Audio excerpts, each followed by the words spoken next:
Salut les petits congres. Oui, des congres, des poissons quoi. Regardez, ça ressemble à ça. C'est mignon comme tout. Bon, comment ça va aujourd'hui? Bof, pas trop. Passez une seule journée. Vous allez vite relativiser quand vous allez entendre l'histoire de notre personnage du jour. Alors vous savez, il y a des journées où on n'a pas de peau, mais alors vraiment pas de peau. Et c'est comme si tous les éléments s'étaient concertés pour vous faire passer la pire journée du monde. Que vous étiez au mauvais endroit, au mauvais moment, et que vous subissiez en attendant que ça se passe. Eh bien, ce jour de poisse, puissance 1000, s'est condensé en quelques heures et est arrivé à Alain Romuald de Monaïs, d'Ordillère. Voilà, c'est un nom un petit peu long, c'est qu'en fait le gars il était noble. Bon, vous allez vite comprendre que ça l'a pas servi beaucoup. Et ça s'est passé un certain mardi 16 août 1870. Il n'y a pas si longtemps quoi, voilà. Hein. Et donc d'ailleurs par rapport à ça, essayez de deviner si Alain va survivre à cette mésaventure ou alors tout simplement qu'il va vraiment se faire réduire en pièces. Vous aurez bien sûr la réponse à la fin de la vidéo.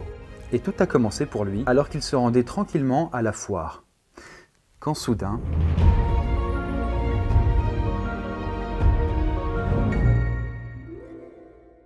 soudain, attendez un peu, puisque nous sommes dans la petite ville de Haute-Faille, à la limite entre la Dordogne et la Charente. C'est le mois d'août et on peut dire qu'il fait très chaud puisque le thermomètre atteint les 40 degrés en ce début d'après-midi. Et Alain de Monaïs, célibataire de 32 ans, fils d'un notable de la région et gérant d'un domaine viticole du coin, se rend à la foire aux bestiaux du village. Ce que pour ses affaires, en fait, il doit effectuer quelques achats. Et à cette époque, je vous rappelle, on est en 1870, eh bien la foire, c'est l'endroit rêvé, quoi. On vient de toute la région pour vendre et acheter des produits, du matériel, des bêtes, enfin voilà, c'est le moment où on se réunit, où c'est un petit peu folklore.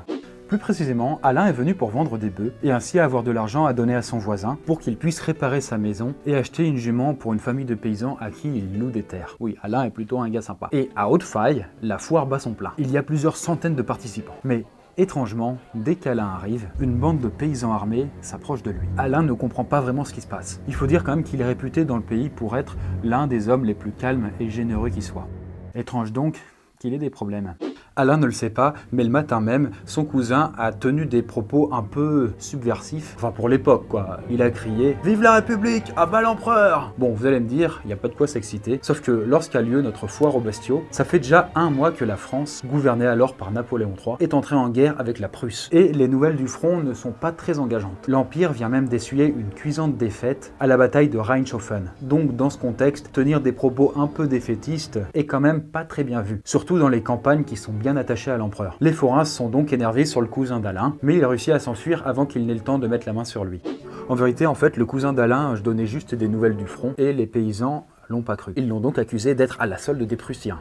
Logique. Pour colporter donc de fausses rumeurs, puis d'être lui-même un Prussien. Vous voyez, ça s'enchaîne vite. Hein. C'est de la rumeur rapide, voilà. Mais bon, Alain, lui, quand il arrive, il n'est pas du tout au courant de cette histoire. Et malheureusement pour lui, on le confond avec son cousin. Et ouais, ça va très vite, hein. On se met à raconter qu'il est contre l'empereur, lui aussi, et que c'est un Prussien de surcroît. Alors du coup, le ton monte, Alain se défend comme il peut, il assure aux autres paysans qu'il est bien sûr de leur côté, et que lui aussi va partir défendre la France. Et ce qui est vrai, puisque malgré le fait qu'il ait été dispensé de ses obligations militaires, il était censé partir au front d'ici quelques jours. Mais malgré tout, on ne le croit pas. Le ton continue de monter et finalement, Alain reçoit des coups de bâton, le premier d'une très longue série. Il tente de se protéger comme il peut sans répondre aux coups, il est quand même bienveillant quoi. Se contentant de prier pour simplement les rassurer. Non mais vive l'empereur, arrêtez! Pour prouver quand même sa bonne foi. Mais vous vous en doutez, personne ne l'écoute. Et aucun gendarme ne vient faire cesser l'incident. Ils ne sont tout simplement pas là aujourd'hui. Mais le curé de la commune, lui, est là. Et il trouve une manière d'aider Alain. Puisqu'il propose aux paysans de venir au presbytère du coin pour boire quelques shots à la santé de l'empereur. Une partie de la foule accepte donc, tiens on va picoler, et abandonne Alain, qui n'est d'ailleurs pas très bien au point. Faut dire quand même qu'il s'est pris littéralement des patates de forain, des coups de pied, des coups de bâton et des coups de canne. Oh, ils en avaient tous après lui quoi. Salaud, il aime pas l'empereur! Et à l'époque, pour bien réaliser, il faut savoir que les paysans portent des sabots de bois comme chaussures, donc je vous laisse imaginer le coup agréable que ça peut être d'avoir une coup de tatane dans les tibias. Et si une partie de la foule a délaissé Alain, une partie du groupe est toujours avec lui. Cependant, deux hommes interviennent pour essayer de sauver Alain de cette triste mésaventure. Ils vont l'emmener dans la maison du maire pour le mettre en sûreté. Après tout, c'est quand même l'endroit idéal puisque le maire est censé être le représentant de l'État. Et on peut très bien se justifier en disant que, tiens, on met Alain ici en attendant que les gendarmes arrivent pour lui régler son compte, par exemple. Et donc, suivi de près par le reste de la foule hargneuse, les alliés d'Alain finissent par l'amener jusqu'au pied de la maison du maire. Ce dernier leur ouvre, mais lorsqu'il reconnaît Alain, il ne veut pas le laisser entrer. Parce que c'est un petit peu comique, hein. Il a peur que lorsqu'Alain sera dans sa maison, les paysans énervés vont se mettre à rentrer de force et dans la cohue, se mettre à casser la vaisselle. Voilà. Et les paysans, partis boire chez le curé, reviennent et les alliés d'Alain sont obligés de l'abandonner pour pas se faire tailler en pièces eux aussi quoi. Et les forains, lorsqu'ils reviennent, eh bien, ils sont encore plus sous que lorsqu'ils étaient partis. Parce que oui, en fait, je vous l'avais pas dit, mais à la foire de bestiaux de Haute-Faille, on picole pas mal. Hein. Et là, autant vous dire que ça carbure pas au Mojito et au Tequila Sunrise. Hein. Ah non, là, s'il vous plaît, là on est sur un bail de pinard. Pour les fragiles, hein, bien sûr, et sinon pour les autres, c'est de l'absinthe. Donc vous savez, le petit truc qui peut monter à plus de 50 degrés facilement, et jusqu'au 90, ça pourrait servir à déboucher les chiottes. Hein. Ainsi donc, la foule partiellement bourrée remet la main sur Alain et prend alors une décision de la plus haute intelligence, le pendre. Et à peine l'idée formulée que Alain se retrouve la corde au cou, suspendu à un cerisier. Mais la branche n'est pas assez solide et elle cède sous le poids du pendu. Vous pensez alors peut-être que c'est un coup de chance ou un signe du ciel pour signifier que Alain ne doit pas mourir ce jour-là? Attendez de voir la suite. Hein. Puisque à l'issue de l'infructueuse tentative, la foule décide de battre Alain à mort, chose qui était déjà bien entamée. Mais cette fois-ci, on met un point d'honneur quand même à le faire souffrir encore plus qu'avant. Et ni une ni deux, Alain est traîné littéralement jusqu'à l'atelier du maréchal Ferrand de la ville et qui n'est autre que le maire. Bah oui, là cette fois-ci il accepte puisque bon il n'y a pas de vaisselle dans son atelier, donc ça passe. Et on l'attache au sangle du travail à ferrer, là où on met normalement les chevaux et les bœufs, et les paysans en profitent donc, alors qu'il est totalement immobilisé, de le frapper avec des bâtons et des sabots à peu près partout là où ça peut faire mal. Et pour faire varier la douleur, parce qu'ils sont imaginatifs, à défaut d'être très malins, eh bien on lui arrache aussi les cheveux, des cils, de la barbe, enfin voilà, tout ce qui peut dépasser. Mais on fait bien attention à ne pas tuer Alain et à lui donner quelques instants de repos entre chaque volet. Alain finit par se prendre en pleine tête un coup de balance accroché. Et pour ceux qui ont du mal à se figurer la chose, on est sur un objet qui ressemble à peu près à ça. Voilà, en version adaptée pour les foires bien entendu, hein. Donc c'est encore plus gros. Et le coup ne manque pas, bien évidemment, de le mettre KO. Ses agresseurs le croient alors mort, et s'en vont. Voilà. Le maire autorise alors qu'on l'emmène dans sa grange à moutons pour le soigner. Et là, les plaies à Alain commencent à être pansées. Il reprend conscience et, entre deux gémissements, demande à ses agresseurs qu'on leur paie un tonneau de vin. Oui, vous avez bien entendu. Alain, bon comme il est, essaye de se racheter et de prouver sa bonne foi. Après tout, ce n'était qu'un énorme malentendu. Mais maintenant, c'est terminé, hein. Tout rentre dans l'ordre. Bah non.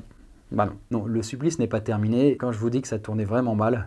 En attendant qu'Alain est toujours en vie, ses agresseurs enfoncent les portes de la grange et l'entraînent sur le champ de foire. Ses amis alors tentent de le faire rentrer in extremis dans l'auberge du village. Mais l'aubergiste claque la porte sur la jambe d'Alain qui est en train d'entrer. Oh pardon, j'avais pas vu, excuse-moi gars. Et sous l'effet de la douleur, Alain s'effondre. Et ce coup-ci, tout le monde le croit mort. Pour être vraiment sûr, on lui roule même dessus avec une brouette. Mais non, Alain tient toujours le coup. Et dans un bref sursaut d'adrénaline, il se relève et se rue vers une fourche qu'il saisit et qu'il brandit face à ses agresseurs, qui sont alors du coup médusés. Voir un mort se relever et courir, c'est pas tous les jours. Mais rapidement, pauvre de lui, il est désarmé et sa propre arme est retournée contre lui. On lui assène alors un coup dans la nuque. Et là, vous pensez que ça l'a tué? Eh ben non. Par contre, il est quand même au plus mal, hein, pas vous le cacher. Mais le calvaire est-il pour autant terminé? Non, pendant 10 longues minutes, la foule s'acharne sur Alain et tout le monde veut lui asséner au moins un coup. C'est un petit peu façon de dire, moi aussi je l'ai eu ce con. Après tout, c'est quand même un sale Prussien qui conspire contre la France. Deux paysans tentent même de l'écarteler en tirant sur ses jambes, mais ils n'y parviennent pas. Pour tout dire, ils ne réussissent qu'à lui enlever ses chaussures. Cependant, on a encore de l'imagination, puisque Alain est emmené dans une mare séchée pour y être brûlé. On rassemble alors tout le bois possible, on vole même du foin à un fermier en lui expliquant qu'il sera dédommagé par l'empereur. Le bûcher est donc prêt et on met Alain agonisant dessus. Bon, entre-temps, il galère à trouver du feu, donc il demande à un gamin d'aller chercher des allumettes, le gamin part. Pendant ce temps, les paysans sont là, regardez Alain en train d'agoniser. Voilà, ils attendent. Allez donc les gars. Et finalement, le gamin revient et leur donne l'allumette. Et le bûcher est allumé. Mais ça a mis quand même un peu de temps. Et Alain donc finit par être brûlé vif devant le regard satisfait de tous les villageois. Les paysans se félicitent alors. « Oh, nous avons fait griller un fameux cochon !» diront certains. L'un d'eux allume même sa cigarette sur le bûcher et un dernier, en voyant la graisse d'Alain se consumer et fondre dans les braises, dit même « Oh, dommage que toute cette graisse soit perdue ». D'ailleurs, à ce propos, la légende raconte même que certains paysans, encore sous l'ivresse de l'alcool et de l'impureté collective, on va dire, s'approchèrent pour saucer avec des morceaux de pain la graisse d'Alain qui coulait sur les pierres avant de les manger. Quand je vous dis qu'Alain n'avait pas eu de pause ce jour-ci. Et du coup, oui, il est mort. Alors... le meurtre d'Alain n'est pas resté impuni. D'ailleurs, son procès a fasciné ses contemporains, puisque plusieurs centaines de personnes avaient participé à cette agression, mais seulement 21 d'entre eux, âgés de 13 à 72 ans, furent finalement accusés. Et 4 dans ce lot ont été condamnés à mort, et les autres au bagne ou à la prison. Mais au travers de son horrible histoire, Alain de Monéis n'est-il pas le triste exemple des dérives qui peuvent se produire lorsqu'une foule est livrée à elle-même, quand l'individu se sent déchargé de toutes ses responsabilités, parce que ses agissements sont noyés dans la masse. Aujourd'hui, ce genre d'acte peut paraître inconcevable, et on pense que jamais une telle horreur pourrait se reproduire. Mais ça, on le pensait déjà ce 16 août 1870. Quoi qu'il en soit, j'espère que cette vidéo vous a plu. Vous pouvez aller écumer les sources, elles sont juste en description, c'est cadeau. De mon côté, je vous embrasse avec un coup de fourche et on se dit à bientôt pour une prochaine bulle féconde. Je vais la faire rapidement cette fois-ci. Au revoir.